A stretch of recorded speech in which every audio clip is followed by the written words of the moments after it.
perencanaan itu pasti ada aktor intelektualnya yang paling berperan di dalam mengatur. Kemudian dia akan melakukan pembagian kerja, membuat skenario.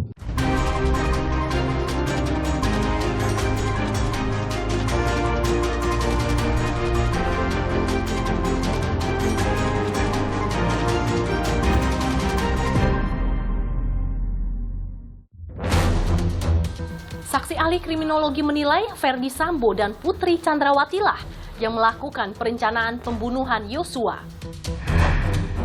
Saksi ahli poligraf menyebut Ferdi Sambo dan Putri Chandrawati terindikasi berbohong. Pengesahan Kitab Undang-Undang Hukum Pidana KUHP menyisakan polemik. Selamat malam saudara, laporan khusus yang berisi berita pilihan dari ruang redaksi akan mengisi waktu Anda selama 30 menit ke depan. Saya Mercy Tirayo, inilah berita pertama. Saudara, kesaksian dua ahli forensik terkait jumlah luka tembak yang masuk dan keluar pada jasad Yosua memiliki perbedaan.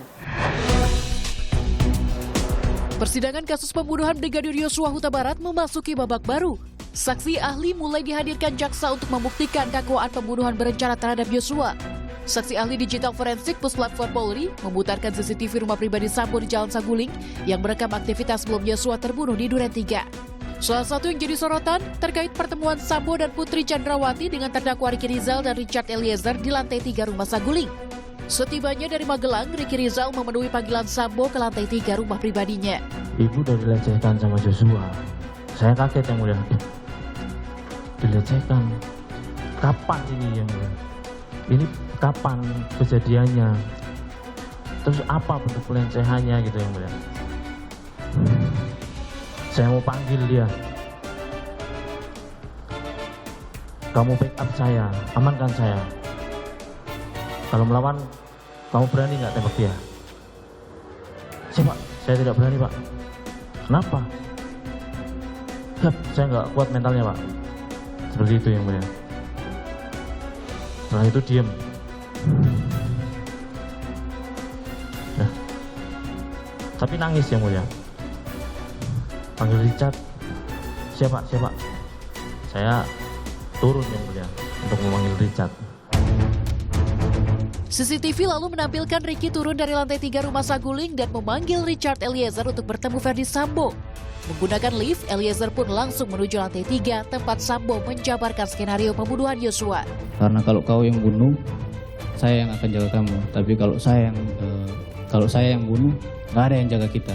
Dia menjelaskan tangannya sudah begini yang mulia, sudah mendekat ke arah saya. Saya cuma diam pada saat itu yang mulia.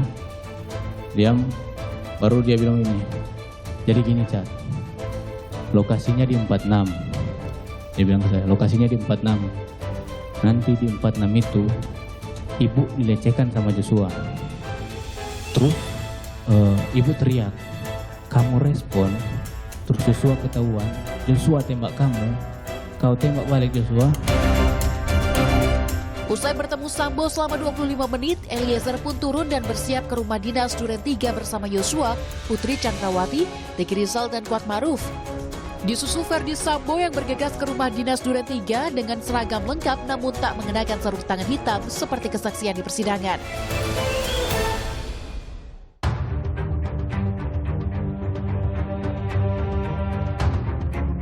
Sementara pada Senin kemarin, kelima terdakwa Ferdi Sambo, Putri Chandrawati, Richard Eliezer, Ricky Rizal, dan Kuat Maruf menghadapi kesaksian 5 saksi ahli.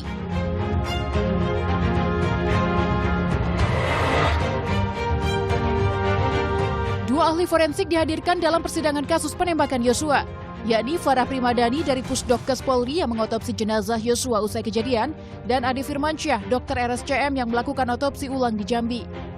Kedua saksi memiliki sedikit perbedaan soal jumlah luka tembak masuk dan keluar yang ditemukan di jasad Yosua. Kami temukan adanya 7 buah luka tembak masuk serta 6 buah luka tembak keluar. Bisa dijelaskan di titik mana saja? Baik, yang pertama dari atas ke bawah izin, kami menemukan 1 luka tembak masuk di kepala bagian belakang sisi kiri, kemudian di bibir bawah sisi kiri, kemudian di puncak bahu kanan, kemudian di dada sisi kanan, di pergelangan tangan kiri, sisi belakang, serta di kelopak bawah mata kanan, dan terakhir di jari manis tangan kiri untuk luka tembak masuk. Jadi kurang lebih sama dengan yang perkenaan yang dijelaskan oleh Dr. Farao ya. Cuman bedanya kalau ahli mengatakan bahwa yang di jari ini adalah perlintasan dari lengan, kalau yang di bawah mata ini adalah rekoset dari bibir sini ya, dari belakang kepala, dari belakang kepala tembus ke hidung dan kemudian rekoset ke mantul ke bawah naik ke atas gitu ya. benar. Oke. Sementara itu, baik ahli forensik dari Pusdokes Polri maupun RSCM menilai ada 2 tembakan fatal yang merenggut nyawa Yosua. Ada 2 yang bersifat fatal atau Sifat fatal. dapat menimbulkan kematian, yaitu luka tembak pada dada sisi kanan. Dada sisi kanan, luka tembak pada dada sisi kanan. Yang kedua Luka tembak masuk yang ditemukan pada kepala bagian belakang sisi kiri. Kami lakukan pemeriksaan, kami melihat ada 2 luka tembak yang pada posisi yang fatal, yaitu di dada sisi kanan, karena pada di luka tersebut telah kami temukan menembus paru kanan, sehingga dapat dibayangkan bahwa sesuai keilmuan kedokteran bahwa itu akan menimbulkan perdarahan di dalam rongga dada. Lalu juga yang fatal lagi adalah pada kepala belakang sisi kiri, karena pada jalur lintasannya dia akan mengenai batang otak, sehingga itu bersifat fatal dan dapat menimbulkan kematian yang bersifat seketika. Komunikasi di antara para terdakwa usai kematian Yosua 8 Juli lalu pun terungkap di persidangan.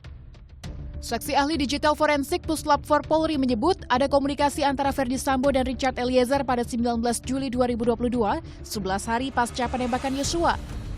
Komunikasi dilakukan pada tanggal 19 bulan 7 2022 pukul 3.48 AM dengan kalimat sebagai berikut. Yang pertama adalah dari akun WhatsApp Irjen Ferdi Sambo mengirimkan kalimat, "Kamu sehat ya?" Kemudian Bapak Kapolri menyampaikan kalau ada yang nggak nyaman laporkan saya SGR. Biar saya laporkan Bapak Kapolri. Kemudian dijawab oleh akun WhatsApp atas nama Richard, "Siap, sehat Bapak." "Siap, baik Bapak." Bahkan saksi ahli digital forensik Adi Setia mengungkap ada grup WhatsApp yang baru dibuat 3 hari usai kematian Yosua di Duren 3. Di sini dibuat oleh akun WhatsApp dengan nama Ricky Wibowo. Oh, Ricky Rizal Wibowo. Sementara itu, saksi ahli kriminologi Muhammad Mustafa menyatakan unsur perencanaan dalam pembunuhan Brigadir Yosua terlihat jelas dalam kronologi. Di dalam perencanaan itu pasti ada aktor intelektualnya yang paling berperan di dalam mengatur.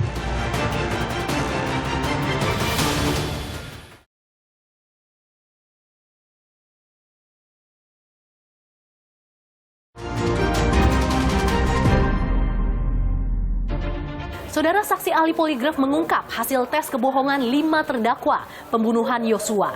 Ferdi Sambo dan Putri Chandrawati terindikasi berbohong. Sementara itu, saksi ahli kriminologi menilai Ferdi Sambo dan Putri Chandrawati lah yang melakukan pembunuhan berencana kepada Yosua. Di dalam perencanaan itu pasti ada aktor intelektualnya yang paling berperan di dalam mengatur. Kemudian dia akan melakukan pembagian kerja, membuat skenario apa yang harus dilakukan oleh siapa. Mengejutkan, saksi ahli kriminologi menilai hanya Ferdi Sambo dan Putri Chandrawati lah yang melakukan perencanaan. Istri dari terdakwa barangkali itu dalam taraf yang kurang lebih sama karena majikan. Sementara yang lain-lain ya, diikut sertakan itu dalam keadaan dia bawahan, sehingga kemungkinan untuk menolak juga menjadi lebih kecil. Sementara itu, saksi ahli kriminologi menjelaskan dugaan pelecehan seksual terhadap Putri Chandrawati tidak bisa jadi motif pembunuhan. Pasalnya, tidak ada satupun alat bukti yang mengarah pada pelecehan seksual.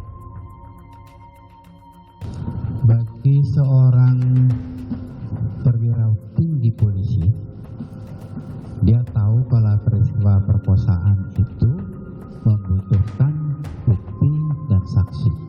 Satu alat bukti tidak cukup dan harus ada visum yang diperoleh.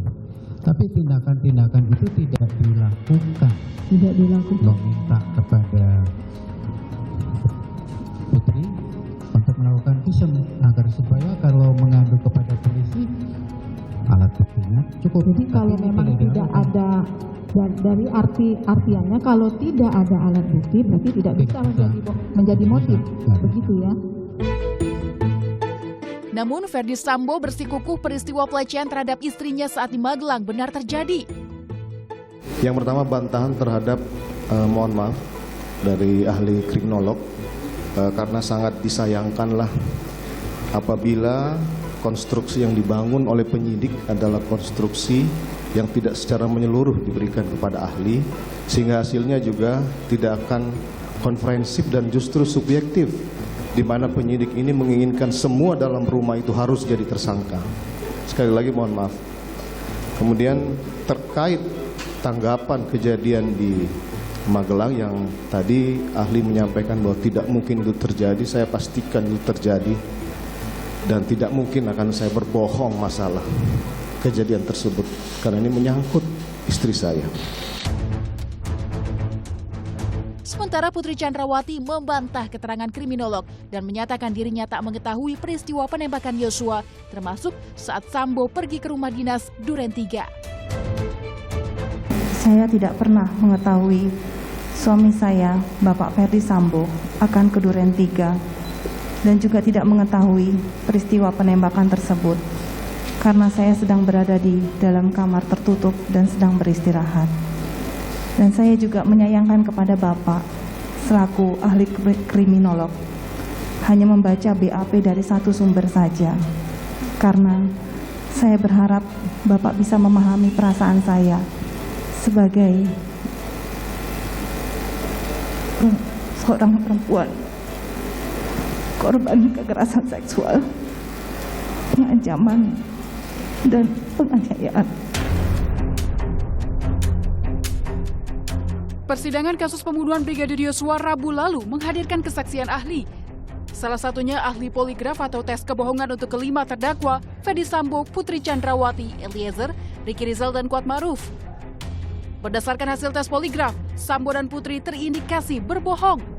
Putri Chandrawati bahkan memiliki skor kebohongan tertinggi, minus 25. Terhadap kelima terdakwa ini menunjukkan skor berapa? Bermacam-macam, Bapak. Anda bisa sebutkan untuk terdakwa Sambo berapa? Mohon izin untuk Bapak FS nilai totalnya minus 8. Berapa? 8. 8. Minus 8. Minus 8. Siap. Kalau terdakwa Putri? Mohon izin minus 25, Bapak. Minus? 25. 25. Siap. Ahli poligraf Aji Febrianto mengungkap, terdakwa Ricky Rizal dan Richard Eliezer jujur berdasar hasil tes kebohongan. Sementara Kuat Maruf terindikasi berbohong dan jujur untuk dua pertanyaan berbeda.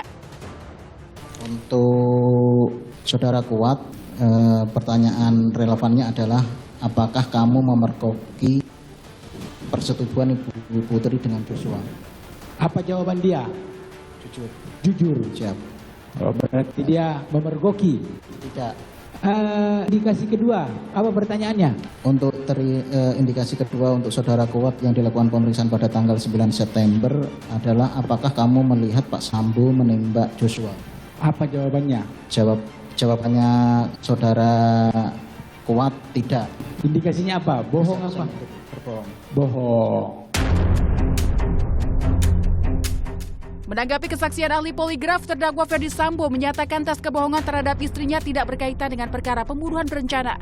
Sambo menyebut tes kebohongan hanya berdasar pertanyaan titipan penyidik. Kami ingin menyampaikan khusus ke ahli poligraf bahwa sangatlah disayangkan dalam pembuktian yang dilakukan oleh puslapor ini hanya berdasarkan isu kemudian titipan penyidik. Ahli harusnya mengetahui dampak. Tidak ada hubungannya dengan perkara 340 ahli tanyakan ke istri saya. Sementara Putri Chandrawati mengaku tertekan ketika harus menceritakan dugaan pelecehan seksual di Magelang saat uji poligraf. Saya menangis karena di dalam ruangan itu hanya ada 2 orang pria. Saya harus menceritakan peristiwa kekerasan seksual yang saya alami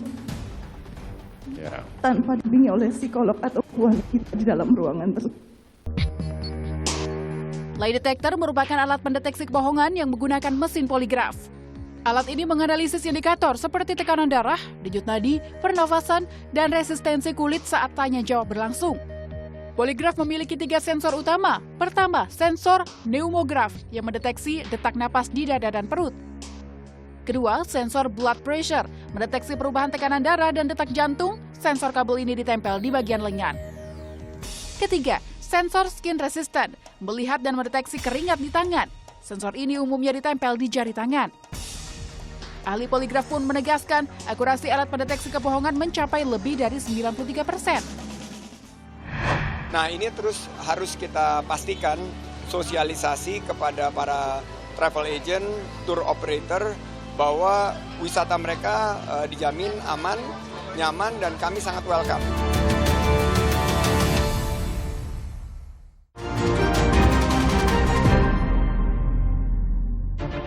Saudara, pengesahan Kitab Undang-Undang Hukum Pidana atau KUHP menyisakan polemik. Sejumlah pasal menjadi sorotan karena dinilai mengekang kebebasan berpendapat masyarakat. KUHP yang efektif berlaku 2025 mendatang itu turut mendapat perhatian dari Perserikatan Bangsa-Bangsa atau PBB. Pengesahan Kitab Undang-Undang Hukum Pidana KUHP pada 6 Desember lalu menyisakan polemik. Sejumlah pasal dalam KUHP yang baru menjadi sorotan.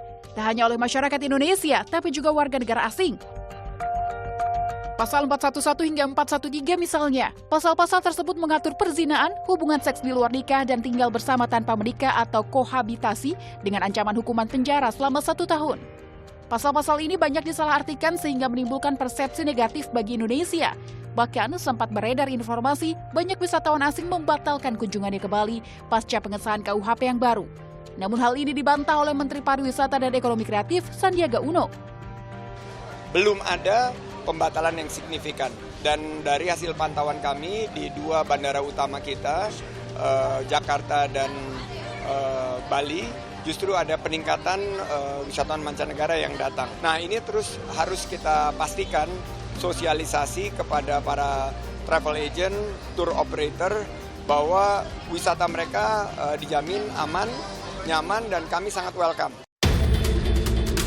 Wamenkumham Edward Omar Syarif Hiyarich menjelaskan pasal perzinaan merupakan delik aduan di mana ancaman pidana berlaku jika ada pihak yang mengadukan seperti suami atau istri yang terikat pernikahan serta orang tua atau anak. Dengan adanya pasal perzinaan dalam KUHP membuat seluruh peraturan daerah atau perda tentang zina tidak berlaku. Ini artinya razia dan sweeping di tempat-tempat tertentu atas nama perda tidak bisa dilakukan. Pengesahan KUHP yang baru juga turut mendapat perhatian dari Perserikatan Bangsa-Bangsa atau PBB. Organisasi antar bangsa ini mengaku prihatin atas beberapa aturan di dalam KUHP yang dinilai tidak sesuai dengan kebebasan dasar dan hak asasi manusia. PBB telah mengumumkan rilis dan bersurat kepada pemerintah Indonesia untuk menyampaikan sejumlah kritik.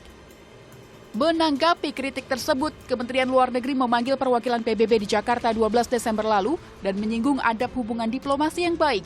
Juru bicara Kemenlu Teuku Faizasyah meminta PBB tidak terburu-buru memberikan kritik sebelum mendapat informasi yang jelas soal KUHP.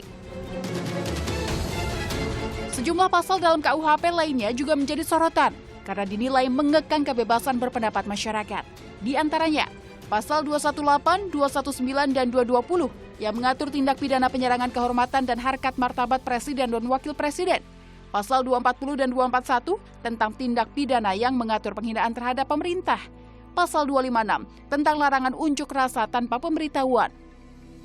Pasal 263 yang mengatur tindak pidana penyebarluasan berita bohong.